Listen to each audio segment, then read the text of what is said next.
Bismillah walhamdulillah wassalatu wassalamu ala rasulillah wa ala alihi wa sahbihi wa man wala.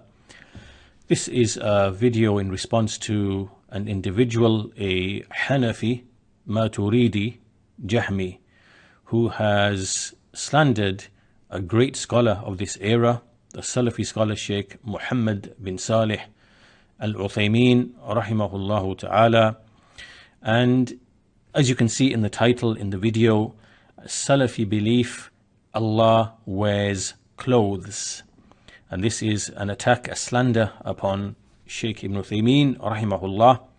And we are going to, inshallah ta'ala, address this slander and this lie and expose the ignorance and the deception of this individual, whom we have described as a Hanafi Maturidi Jahmi. Now, when we use the word Jahmi, this is not to make any judgment in any sense. It's simply a descriptive word to show the origin of this man's creed about Allah, His names and His attributes. And to make this clear and to explain what we mean so as not to be misunderstood, let us go to this canvas here. We have various labels, and what we are going to do here is to show the origin of what is called Ilmul Kalam,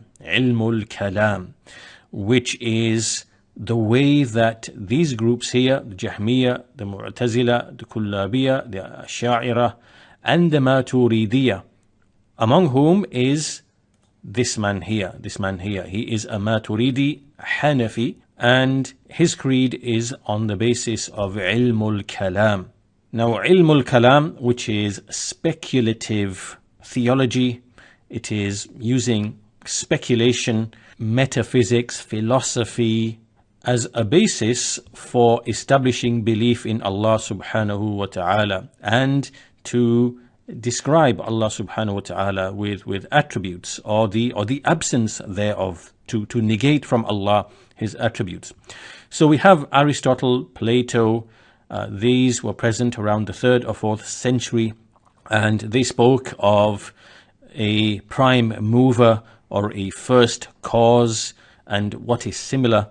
And they used a certain type of language in order to describe that prime mover or first cause, which is basically to say that he is not a body, not a jism, not a substance, a jawhar, not an arad, which is like an incidental attribute, a temporal attribute. And likewise Plotinus, who came after Isa alayhi salam, I think he was in the 3rd century after Isa alayhi salam, and all of these share in their language in describing who or what they claim to be behind the universe, that he's pretty much abstract and he is not a body, he is not mutable, he is not divisible, he has no parts, he has no passions. This type of language, philosophical type of language, is the general idea of the creator or the deity or the prime mover or the first cause, or whatever names or labels they use to identify whoever is behind the universe. This became known as classical theism or negative theology, because one of the main features of this is to speak in terms of negatives, to negate from Allah rather than to make positive affirmations of attributes for Allah. And the reason for avoiding that is to avoid making Allah to be like the created bodies, the ajsam. Let us bring a few citations from non-Muslim sources to establish what we've mentioned so far. So the first citation is from F.E. Peters, writing in his essay, The Origins of Islamic Platonism, the School Tradition, published in a book called Islamic Philosophical Theology. And he states in this essay, there were many varieties of Platonism in Islam. One of the earliest of the Muslim theologians, Jahm bin Safwan, was promulgating, spreading, promoting a view of God remarkably different from that of his contemporaries, and yet remarkably like the negative theology current in later Greek Neoplatonism. Now, what does this mean? This means the language, not a body, not mutable, not divisible, does not have parts, does not have passions, does not have place. This type of language is known as negative theology.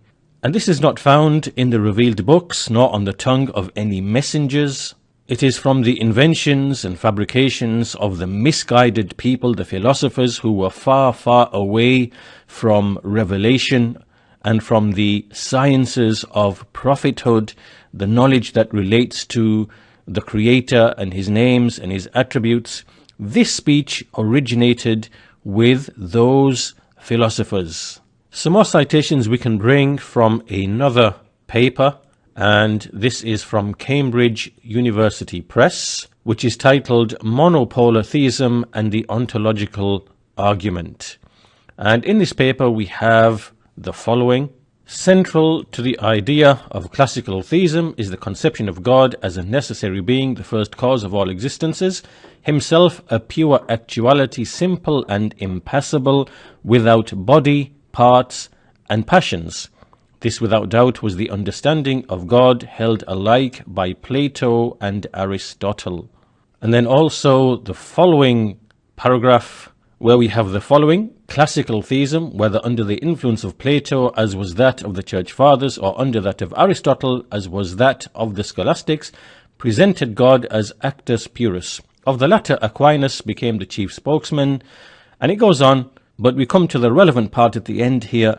The whole section from Q3, Article 1 to Q11, Article 4, is designed to prove that as self-subsistent being, God is without body, without imperfection, without limit, without mutability, without temporality, without parts. So as you can see clearly, this language is the language of Aristotle and Plato. And these are misguided, star-worshipping polytheists, misguided away, far, far away from the light of revelation, and who relied upon their intellects to come up with these notions and with these ideas.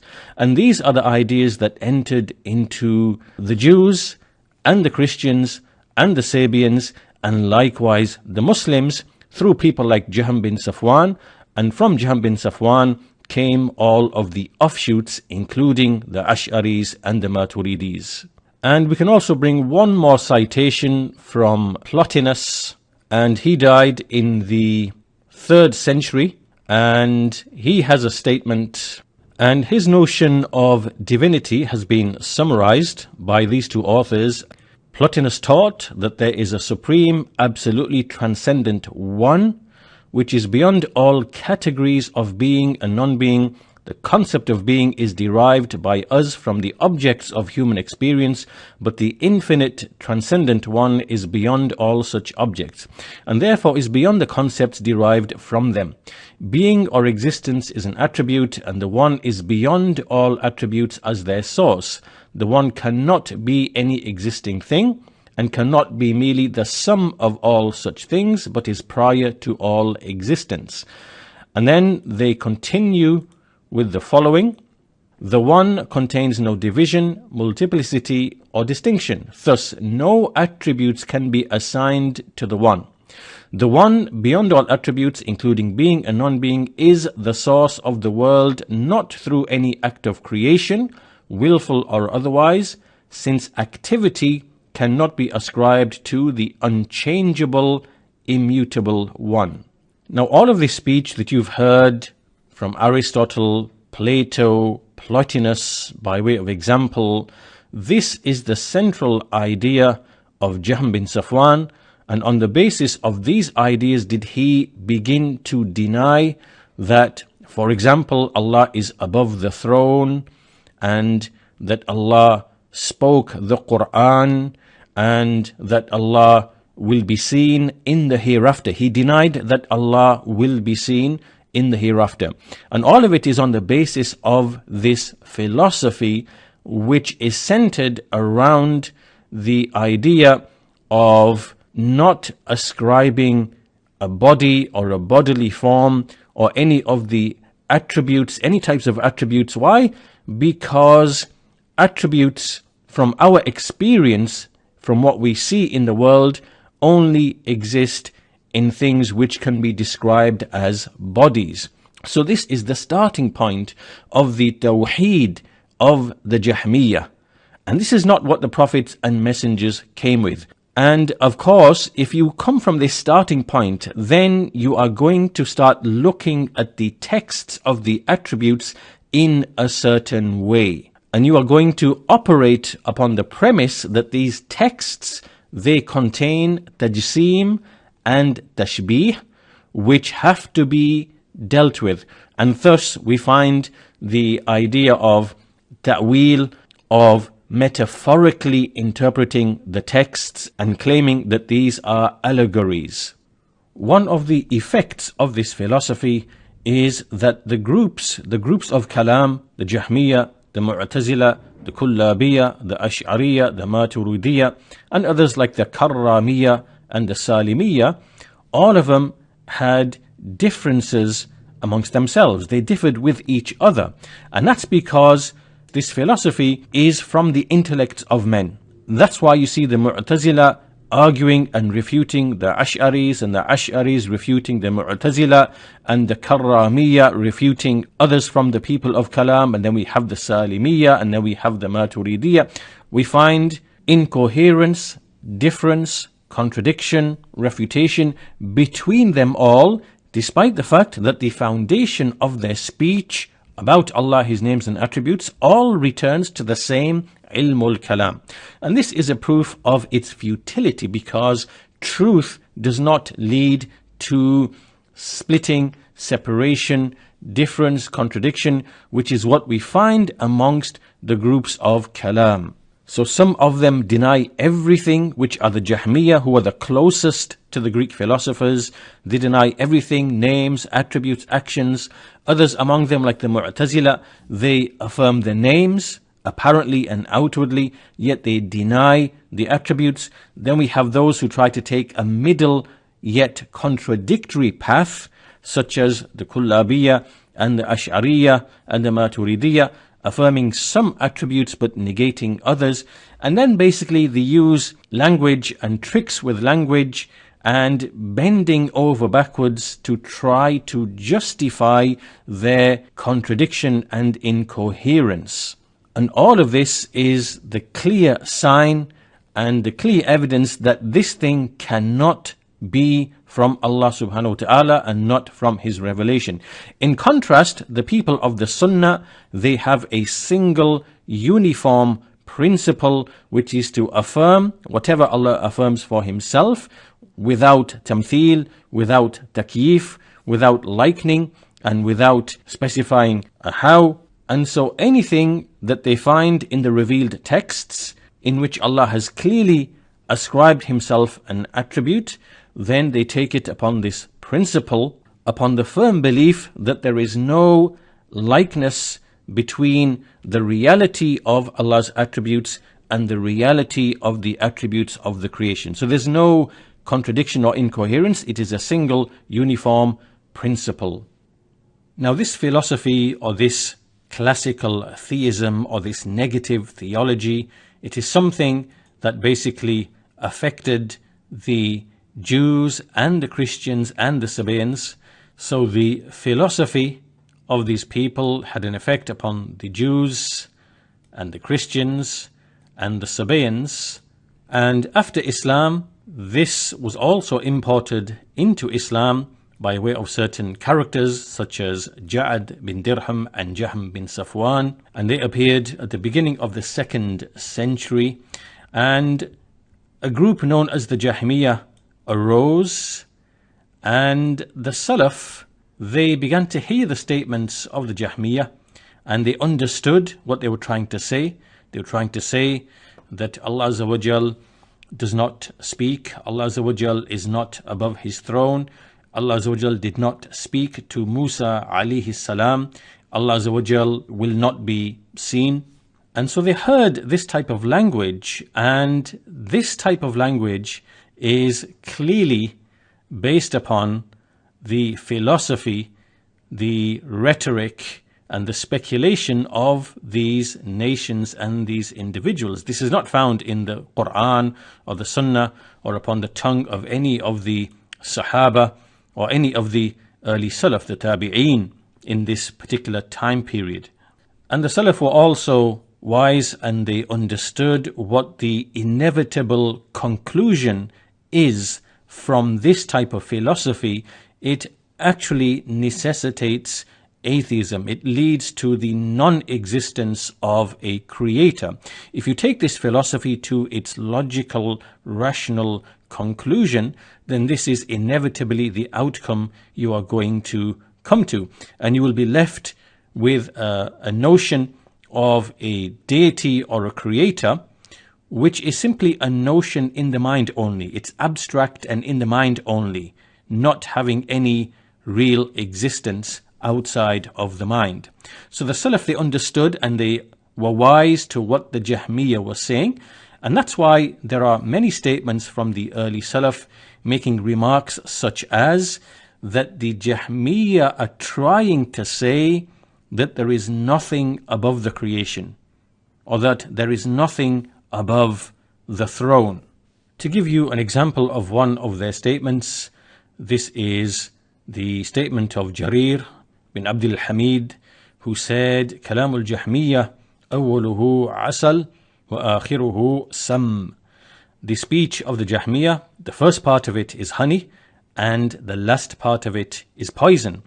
Indeed, they are trying to say, وَإِنَّمَا يُحَاوِلُونَ أَن يَقُولُوا لَيْسَ فِي السَّمَاءِ إِلَهٌ. They are trying to say that there is no deity above the heaven. There's also the statement of Asim bin Ali bin Asim al-Wasiti. He's the Shaykh of al-Bukhari, rahimahullah. And he said, نَاظَرْتُ جَحْمًا فَتَبَيَّنَ مِنْ كَلَامِهِ أَنَّهُ لَا يُؤْمِنُ أَنَّ فِي السَّمَاءِ رَبًّا. I debated with Jahm bin Safwan, and it became clear from his speech that he does not believe there is a Lord above the heaven. So these are only two statements. There are many other statements which are like this from the Salaf. So the point being that the Jahmiyyah innovated this new speech about Allah subhanahu wa ta'ala, having been influenced by the Jews, the Christians and Sabians in debates and discussions, and that itself has its origin in the philosophy of Aristotle, Plato, Plotinus. And they brought this into Islam, and this is speech about Allah, that He is not a body, He does not have a'rad, meaning He does not have attributes, and He is not divisible, He is not composed, He has no parts, He is not above the creation, He's not outside the creation, He's not inside the creation, He's not this, He's not that. All of this is innovated philosophical babble that has never been found on the tongue of any prophet, of any messenger, nor in any revealed book. Now the Jahmiyyah were few in number at the beginning, and they really had to hide and conceal themselves because the Salaf knew the outcome of this philosophy, and the Salaf were very, very stern and very severe against the Jahmiyyah. However, the Jahmiyyah passed on their creed to the Mu'tazila. So the Mu'tazila adopted this statement from the Jahmiyyah, and over the next century or so, in the 2nd century, they gained prominence, and they also gained influence over many of the rulers. And so they adopted the statement of Jahm, they popularized it, and they also developed it further by the writing of books and expanding the philosophy. This was also taken by the Rafidah. The early Rafidah, they were Mujassima.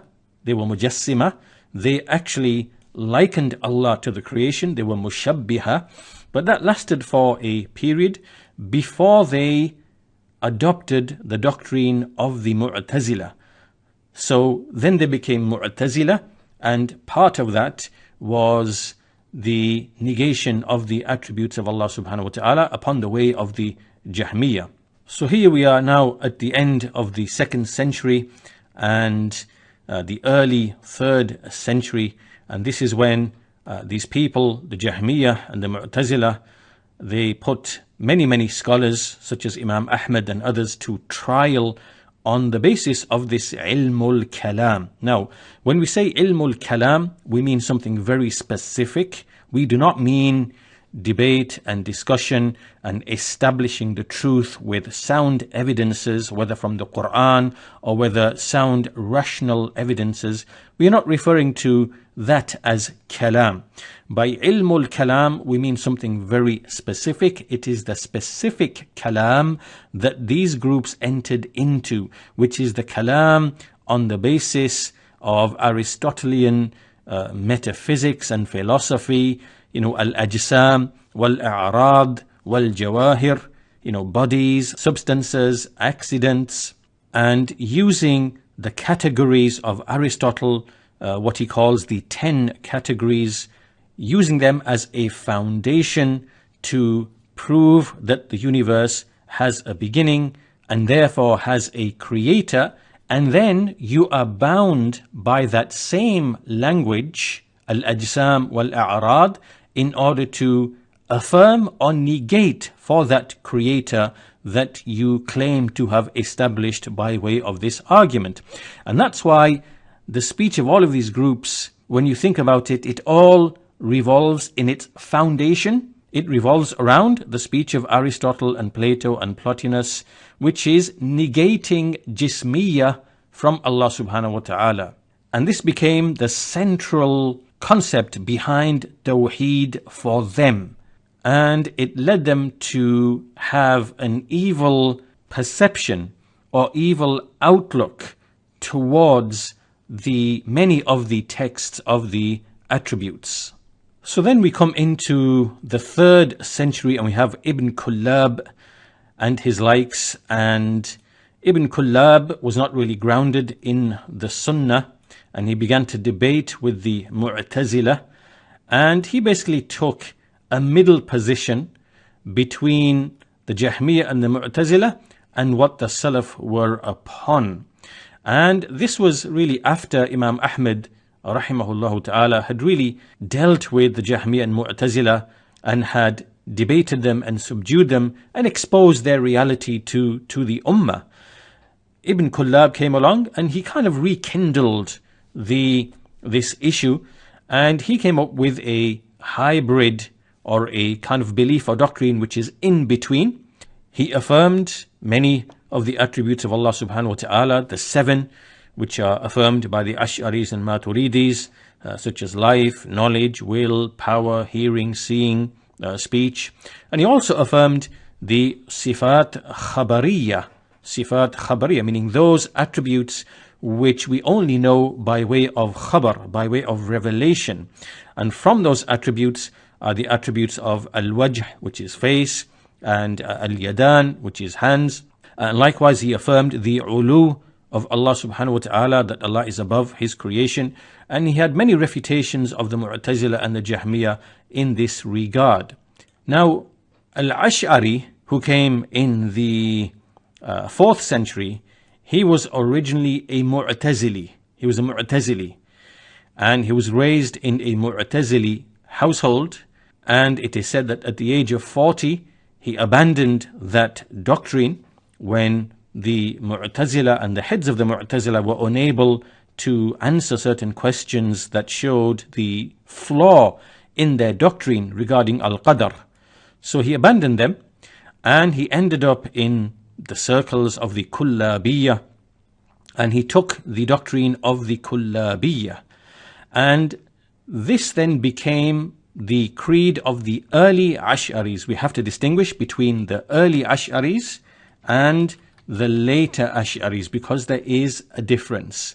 So the early Ash'aris, such as Al-Ash'ari himself, and Al-Baqilani, and Ibn Mahdi At-Tabari, and Al-Qalanisi, and others like them, they were upon the way of Ibn Kullab, which is to affirm the attributes, and to affirm Allah's ulu, that he is above the throne, above his creation, that he has attributes of face, hands, the sifat khabariya. They affirmed all of this. It was only the later Ash'aris who came along, starting from the time of Al-Juwayni in the 5th century. They are the ones who began to basically turn back towards the way of the Mu'tazila. They went back towards the way of the Mu'tazila. So they began to deny those attributes which Ibn Kullab and Al-Ash'ari and Al-Baqilani, which they actually affirmed. So Al-Juwayni, Al-Razi, Al-Ghazali, and other than them, they took this path.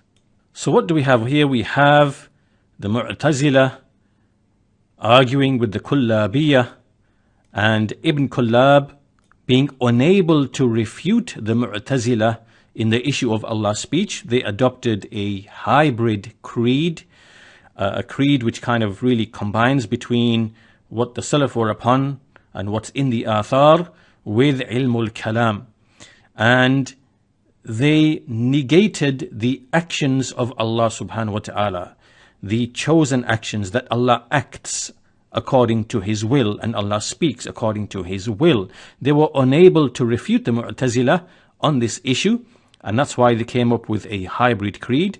That creed then became the basis for the creed of the early Ash'aris, who affirmed more attributes than the later Ash'aris. The later Ash'aris, they kind of tended back towards the way of the Mu'tazila and the Jahmiyyah in negating the Sifat Khabariyah in particular.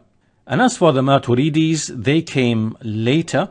So we are really now speaking about the 6th and the 7th centuries, when their creed developed properly.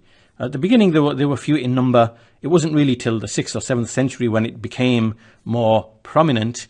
And the Maturidiyya themselves, they were in direct contact with the Mu'tazila.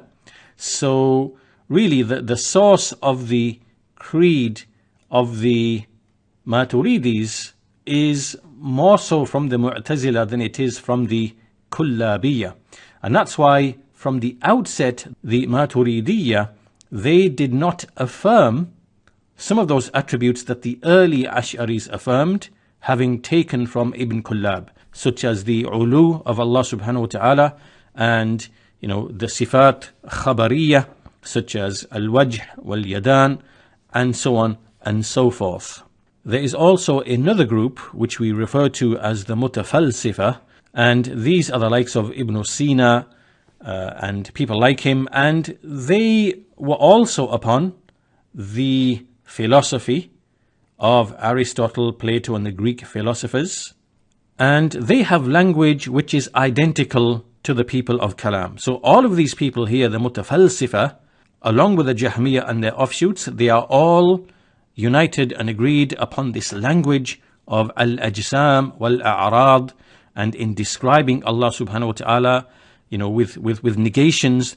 Allah is not a jism, Allah is not a jawhar, Allah is not an arad, Allah is not mutable, Allah does not have parts, Allah does not have passions, and so on and so forth. All of this language is common between them all.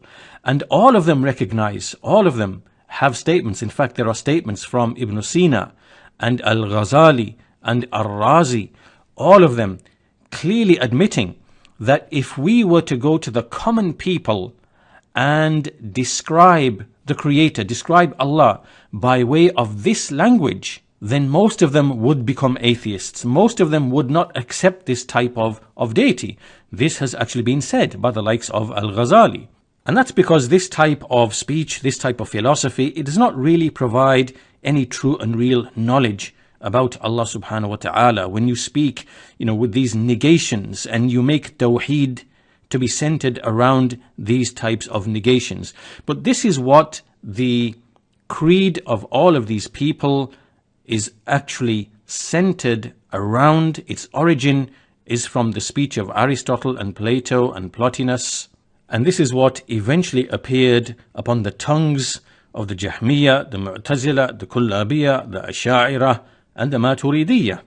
Another important point to note is that many of those people of Kalam who ascribed to the four Imams, the ones that came later, they tried to impute the four Imams, Abu Hanifa, Imam al-Shafi'i, Imam Malik and Imam Ahmed, with this particular kalam, with this particular speech.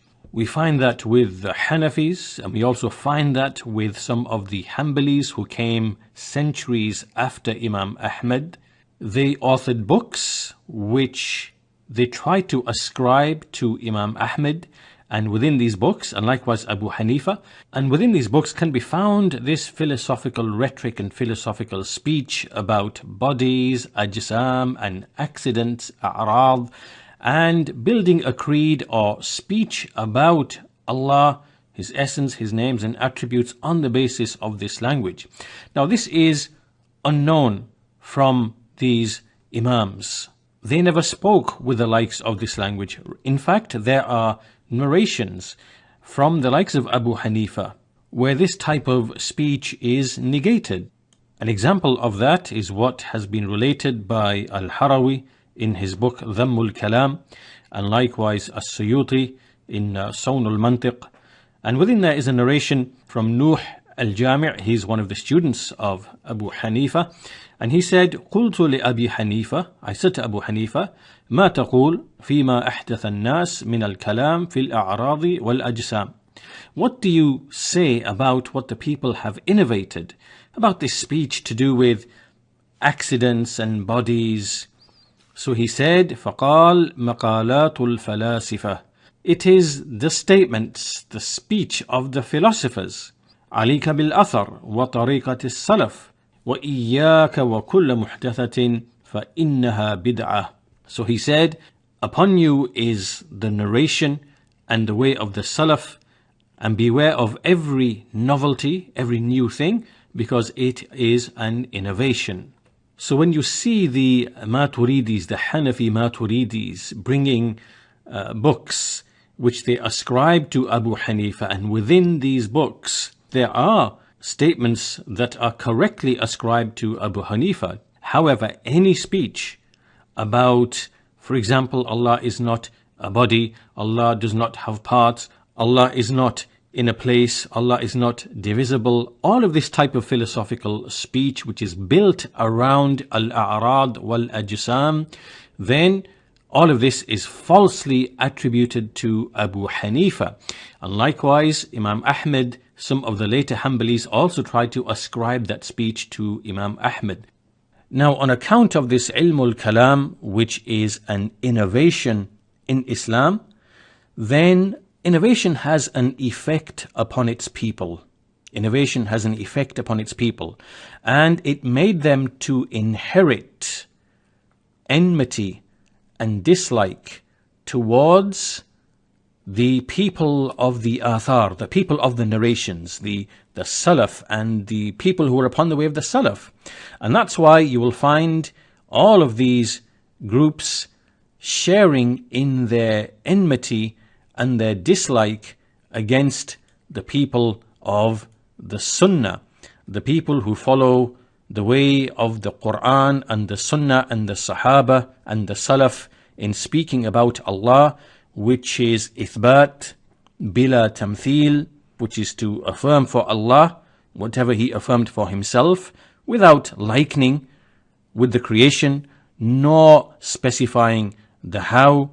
And so what they do is, found among them are those people who lie and deceive in misrepresenting the way of the Salaf, and the scholars who are upon the way of the Salaf, they misrepresent that and they twist the words and they deceive and they lie. And because of the complexity of the topic, it is very easy to mislead people about the reality of a person's creed or a person's statement in creed. And that's why they make the accusations against the people upon the way of the Salaf that they are mushabbiha, they are mujassima, that they are anthropomorphists, they liken Allah to His creatures, they resemble Allah to His creatures, and they say words such as they turn Allah into a body, they say Allah has parts, they say Allah is this. All of this type of speech has its origin and roots in the philosophy of Aristotle and Plato and Plotinus and the Greek philosophers, in general of that era. Now, coming back to this man here, this man is a Hanafi Maturidi Jahmi.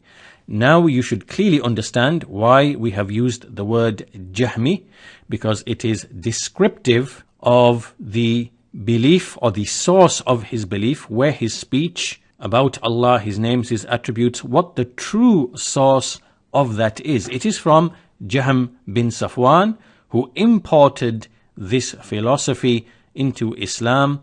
And what we are going to explore is the effect of this innovation upon the people who hold on to it, which is the likes of this individual here, and the way they speak about the people of the Sunnah, the way they slander them, the way they misconstrue what they are really saying. And that itself, when they make these claims, that itself is built upon many layers of ignorance. And so that is what we are going to explore when we answer the allegation of this particular individual against a great scholar such as Shaykh Ibn Uthaymeen rahimahullahu ta'ala. Now, if you want more information, more background information to read and to learn more about this history, then you can go to asharis.com. There are many extensive articles on this subject and on this particular history. So I direct you to this website for background reading and to fill any gaps that you may have in this particular subject area. So coming back, this is really an introduction. This is part 1 of this series. And in the next part, we are going to introduce the actual topic, this claim, this allegation, his claim of this alleged Salafi belief that Allah somehow wears clothes. This is a gross slander, a gross misrepresentation, which itself is built upon layers of ignorance. So we are going to analyze these claims and clarify the doubt or the misconception that this individual is using to slander the Salafi scholar Sheikh Muhammad bin Salih al-Uthaymeen rahimahullahu ta'ala.